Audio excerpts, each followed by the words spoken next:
does God embrace the universe? Does he say, I only embrace the people I like? Or, I embrace only during the day? I don't like the nighttime. Is that the description of God's attitude? Does God say, I don't like all 4 seasons. I only embrace in the springtime? God loves not only during spring, but also in summer, autumn, and winter. Furthermore, God embraces not only all good things, but also the bad things. What about you? Do you also embrace good and bad together? When you have the spark of true love, it melts and purifies all evil things. Jesus told us to love our enemies. He forgave the Roman soldiers who hung him on the cross. But would you do the same?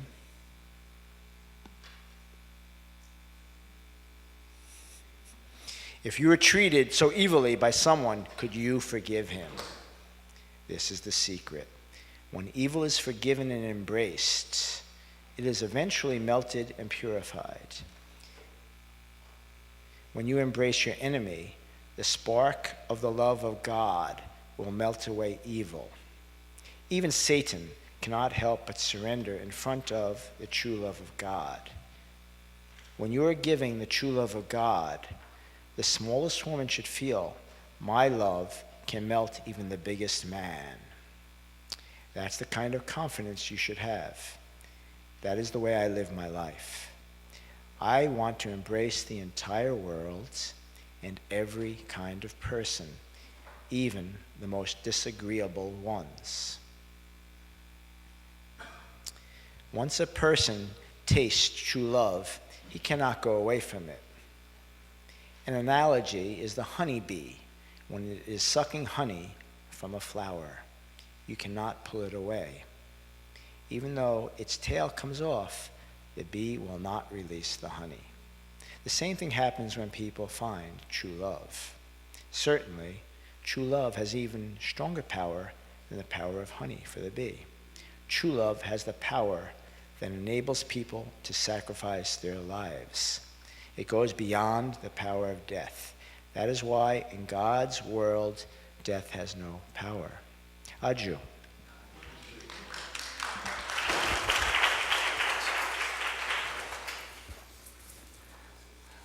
Good morning. Okay, once again, thank you so much for coming today. And how are you all? Are you doing well? Yes. Thank you. And last week, I happened to see many of you in many different occasions in Ocean Festival, and some of us many of us had individual meetings, and all of it really amazing. And we are a good community where God is really present, and I'm really grateful for that. And today, I want to start my sermon by sharing one of my life story from my high school days. And as often, I shared many of my stories from my early times. And this is something, one incident happened, I think the last final year in my high school. And one day, we were playing basketball, and suddenly we happened to have a bully who was playing against us, started arguing with me. I forget what was the exact thing, but it was kind of suddenly he started coming and yelling on me and insisting that he is doing what he was doing right. But almost everyone in both teams, they knew that he is wrong, and he is somehow pushing his strength and things on us, and he wanted to do things according to him. And for a while, that argument went on, and I had one of my very close friend whom I remember ever since I started going to kindergarten. We were together from kindergarten, always together. I can remember even those things we did in kindergarten, I remember still. And suddenly, this close friend of mine started taking this bully side. He said, he is right. Give up. And why you are arguing with him? That everyone got surprised. Why he is talking that way? I was shocked why my friend is behaving like this. Very, very strange behavior. I was almost like, I cannot say anything. I felt like betrayed. Right word, thank you. And felt really deceived and brokenhearted. And why he couldn't understand me when all other people are able to see my point. And somehow that match did not finish. It was a funny practice game. It wasn't any serious match. But even that, the fact that he couldn't understand my heart, he betrayed me, felt me in very, very hard pain. Then I went back home with that, and we didn't talk anything. Then I remember next day we come back, and we played basketball. We had every day after our school time, we used to play basketball. I remember I didn't talk to him, and neither he, but we, in our heart, we were thinking, why did you do that to me? And I don't know what was his feeling, but I could also feel that he wasn't happy, and he wasn't really enjoying that kind of atmosphere. The days went by, and it became weeks, become months, and many, many years just from that point. And often I thought about go back and talk to him, but I could not forgive how he could betray me. And now I forget that what was that exact thing happened in between me and that other bully, why he even came to me and argue, how it started, I don't remember. But only thing I remember, my best friend betrayed me. And we were, everywhere we were together. We did so many things together. And finally, after maybe 10 or 12 years of knowing each other very well, he betrayed and took someone's side. And anyway, then after some time, I moved on to another town and another big city far away from my hometown. I joined our church, and also I received the blessing. Then I went back my hometown, and we were going to have a big wedding ceremony. And then I felt, it's all throughout this time, he is in my heart, still he is. And I thought, this is one of the major things happening in my life. And in my culture, we have to invite everyone who we know in our wedding time. And in every friend or every relative, whoever we know, we are connected, sometimes second cousins, third cousins. And it's a big thing. If we don't invite, it's kind of a long time hurt. And then I thought, yeah, I should invite him. So I went to his home, probably after 12 or 13 years after that incident. Even more, yeah. Anyway, when I went to his home, his mother was there. Then mother invited him, called him from inside home. Then he came out, we talked. Somehow, there wasn't any difficulty. We could first we just looked towards each other a little bit, and I told him I came to invite him for my wedding.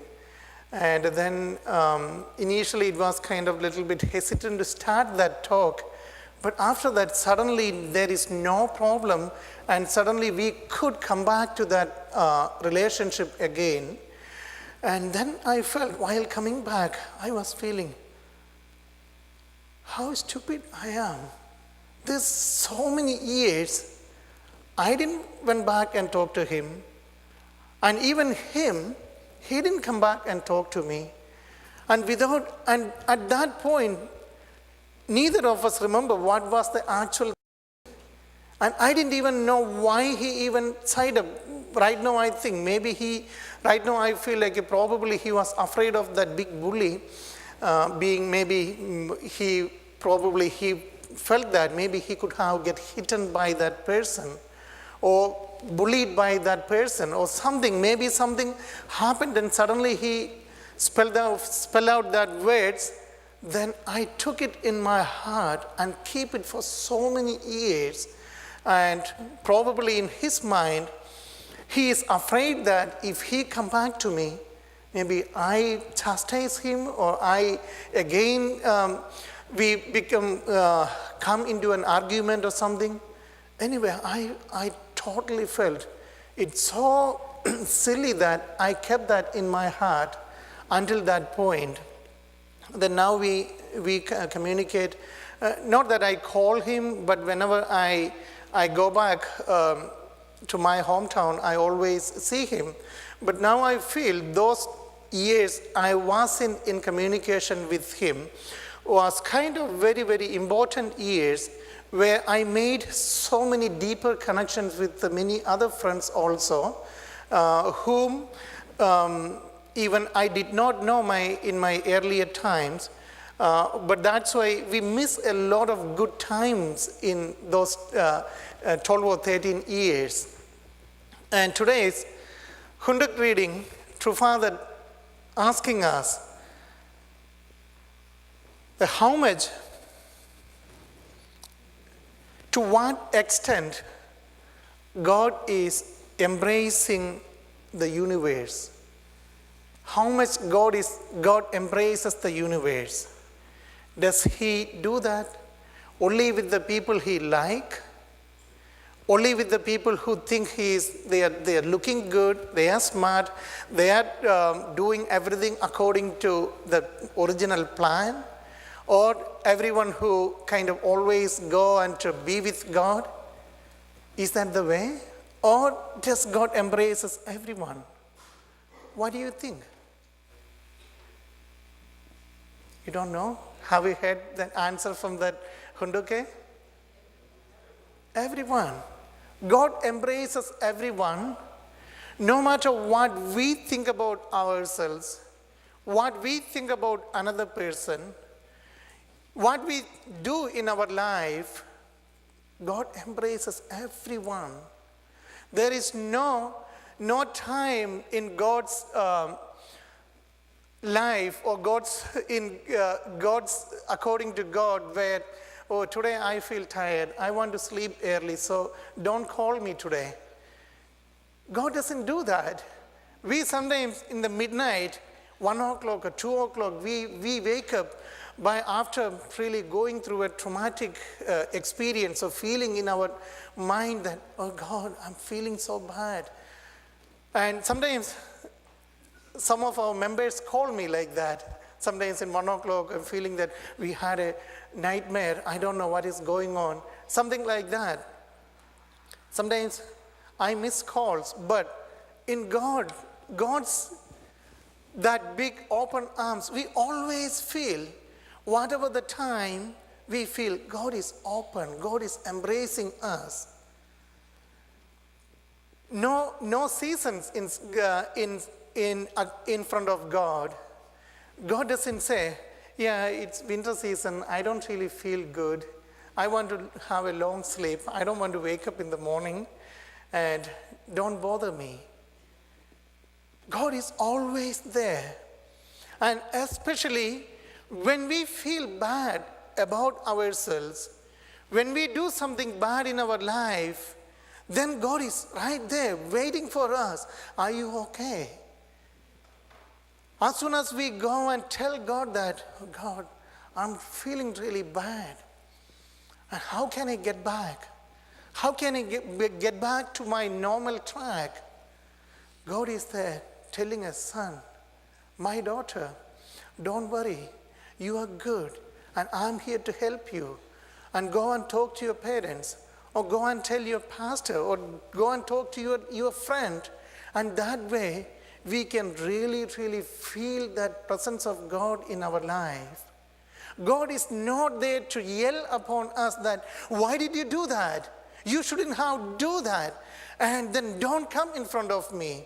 Don't tell me what you have done. This is such a bad thing you have done in your life. Never come in front of me. Even though many times we feel that we are not adequate enough to go in front of God, God never takes that way. God is waiting for a person to come back to him and talk to him. And last couple of weeks ago, I had an interesting experience where one person wanted to talk to me, and then he asked me repeatedly, will you judge me?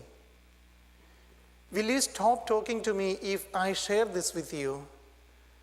Then even after I said, no, I will not, he couldn't say that.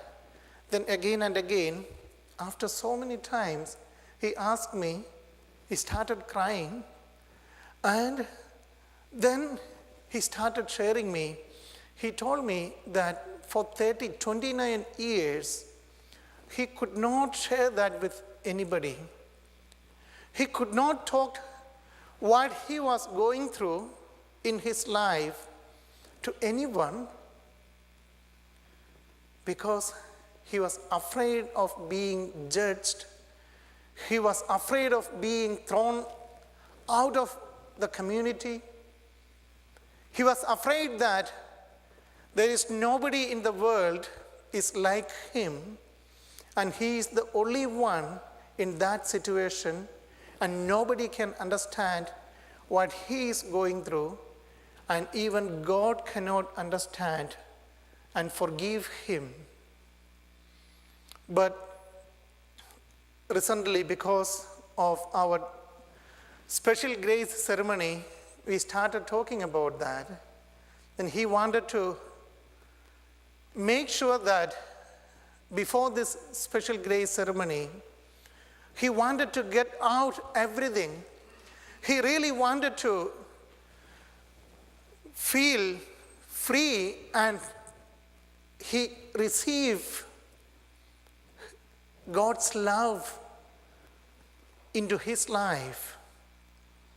And because he was noticing me in past 3+ years, then he felt maybe he can reach out to me and at least ask, can I talk to you? And then he talked to me.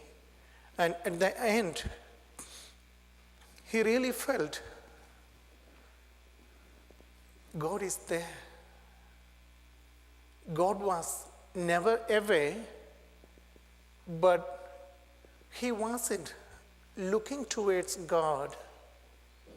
He wasn't really giving a space for God to be in his life because he thought his life he is full of that bad things he has done so many years. It's not something grave mistake or anything, any carnal sin, but because he himself knew that it's not the right thing to do, and that is not according to our principle, not according to our teaching. He knew that within himself. He put it there. Yeah, it's in me. And I see everyone else as perfect people, good people. Why am I like this? How bad I am. I cannot be here. I cannot feel the grace of God. God cannot give that to me because I'm not worthy enough to receive that. And that stopped him in receiving that God's love. But when that thing get out, there is a lot of space for God's love to come to him. He could fill in that love in the presence of God. And at that moment, he was completely only in God's presence, where he could feel that there is no Satan. There is no Satan here, because he's filled with God's presence, God's forgiveness, God's love. Maybe many of you have experienced that in your life. And sometimes I experience that. Sometimes, to be frank, sometimes I experience hell in my life. Many times, when we read True Parents' speeches, sometimes I don't remember exactly where, but I really feel that True Father said that he visited hell. He went and see hell, but I don't know how. But in my life, I have experienced hell, or even we can say I went to hell because I disconnected myself from others. I disconnected sometimes from Rani, sometimes from my kids, and so angry and so frustrated. And I think it's all because of them, and I'm here.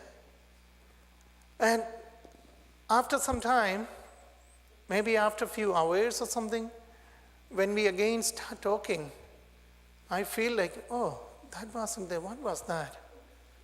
I feel that was the real satanic presence come to our life and took over for a couple of hours, and then pounding on us, saying that, yeah, you are right. Don't talk to her because she is so wrong. And when we keep going on that way, we can never feel happiness in our life. Probably she also feels the same thing. I don't know. Maybe many of you feel the same thing. But I could feel, even though it is just for a couple of hours, so sometimes it's for minutes, but we have experienced that real hell in our life. And then I can feel that, yes, hell is a reality which we are making, and we can same way, we can be in heaven completely if we choose to do so.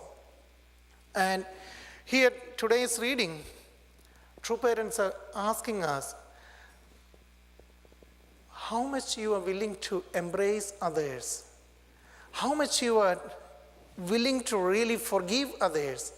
In our church, it's many times we talk about our witnessing activities. We analyze and we do a lot of math, and we make charts and everything, how much we are successful in witnessing.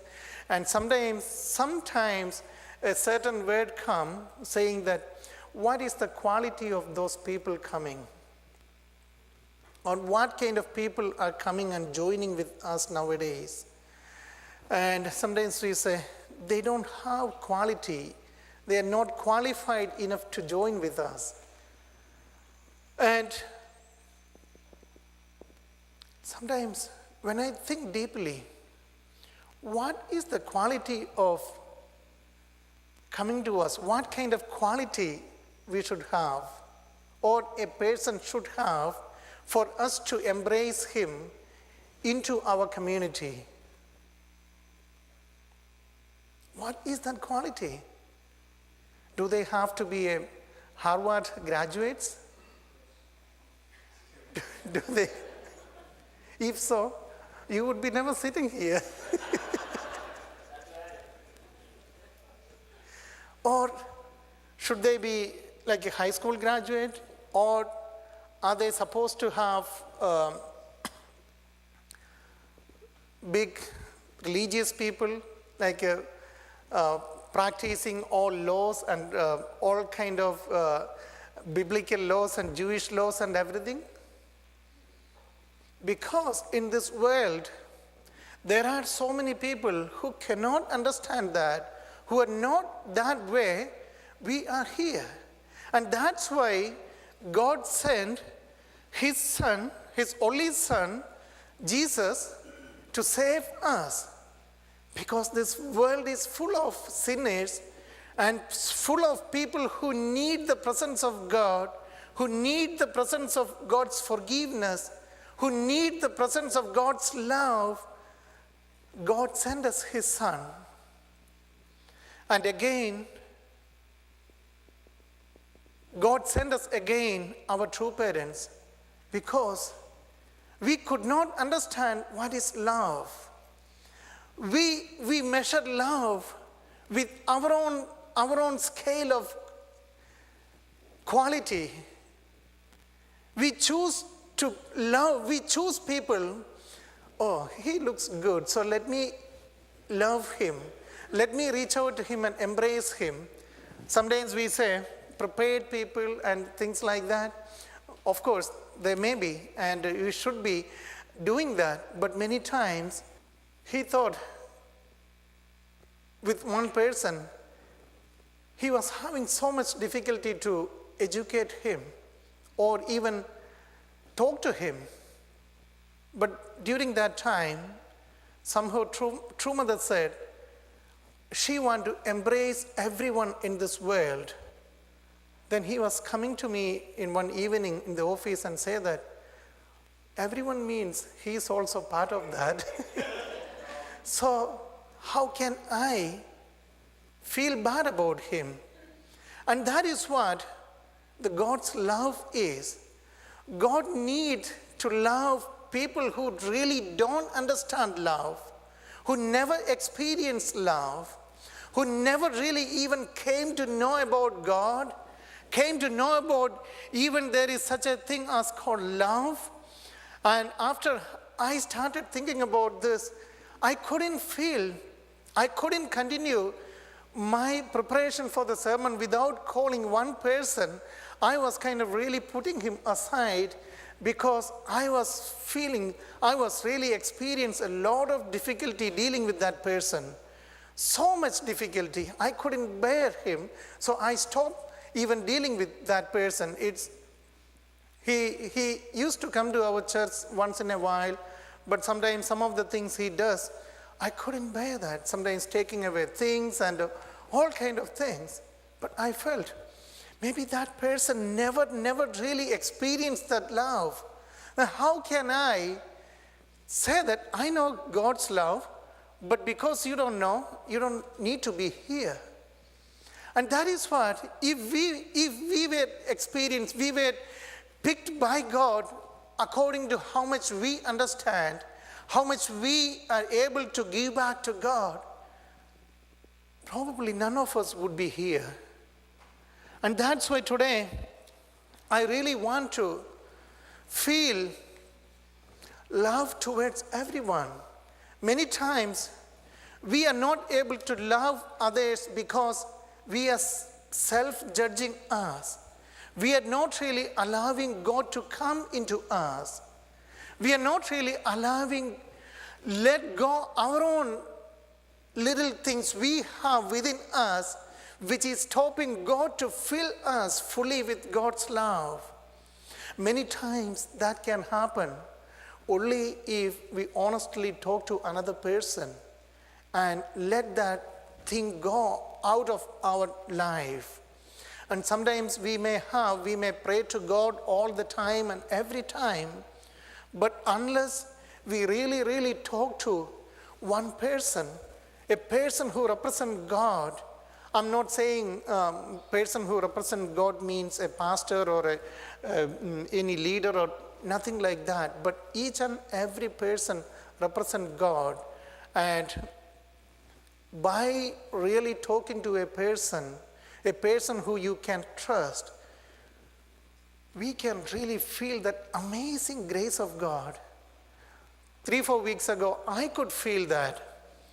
When I openly talk about someone which I didn't even felt it is bothering me, I was not really thinking about that particular thing, but because of the environment, I happen to talk about something happened in my early life when I was a young teenager, then after that I could feel a lot of freedom in my life.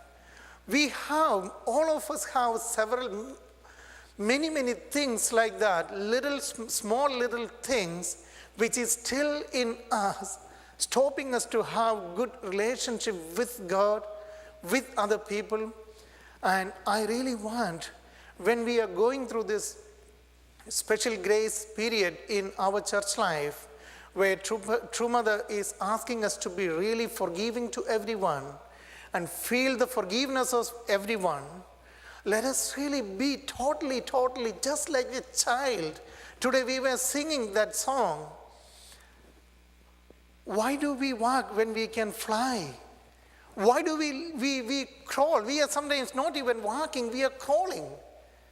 Why do we do that when we don't need to? We can freely talk to people, freely embrace other people, completely openly hug someone. Many times the difficulties is not just with the strangers. You know, today is actually my topic of the sermon, or the title I put is the strangers we know.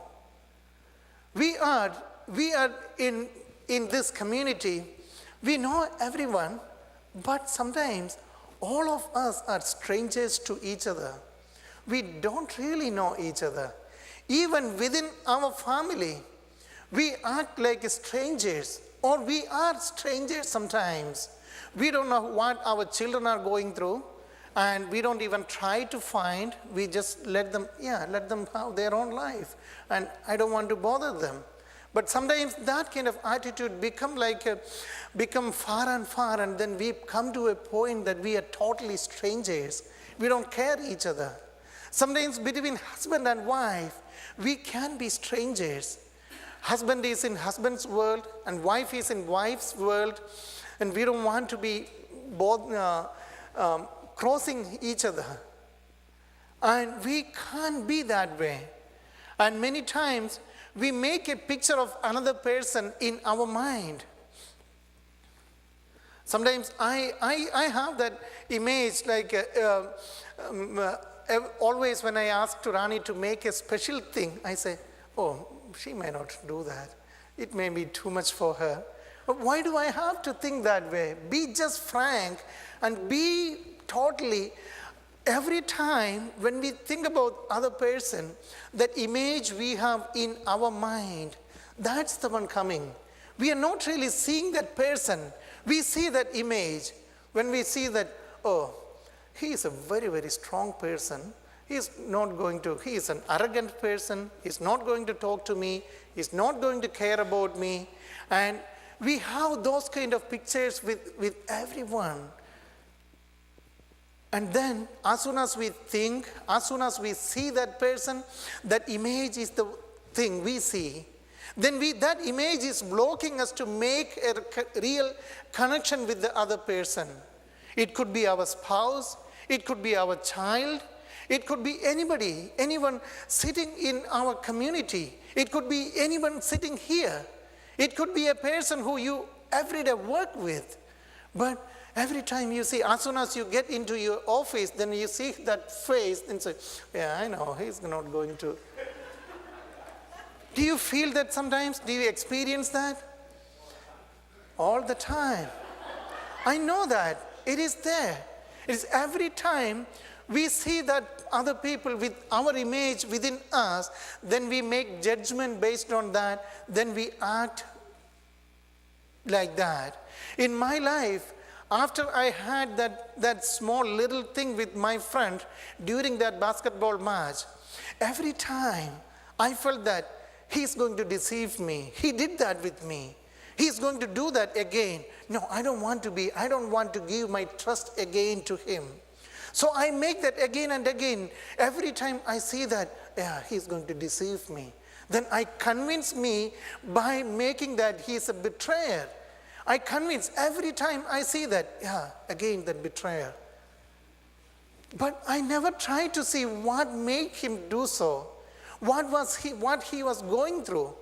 Maybe he was afraid of other person. Because I made that image in me, I never take down that image. I could never have that relationship with him. I could never really be a person who bringing God's love to him. And even then it took so many years. And after that I could feel, oh God, what was I doing? What was I doing? What was I doing with him? I cannot be. But even nowadays also many times we come to that point. We do that often with our brothers and sisters, with our family members, or with a person of a different culture. And sometimes when I talk to brothers and sisters in our community, sometimes I hear, yeah, Americans are like that, or Japanese are like that, or we can't expect anything from Asians, they are like that. And why do Indians are like, not so many Indians, so that, oh, Indian is like that. Or I think, oh, only Indians can understand that. Yeah, we have so many of these kind of images. Then based on that, we treat others. And that is actually really eroding our own spirituality, stopping God to really forgive us, or not God to forgive us, stopping us to experience that forgiveness. God is always there forgiving us everything. God is waiting for us. And in today's songs, that offering song also, we feel like I have done so many bad things, that's why I cannot go in front of God and experience that forgiveness from God. No, it is there. The only thing in us which I could not take out until now, that is the thing stopping me to experience God. As soon as I take out that thing, I'm creating a vacuum which is attracting God into us. Without that space, God cannot come to my life. Without that God coming into my life, how can I embrace another person with an open heart? I'm always stopping myself. I cannot go and hug another person with an open heart.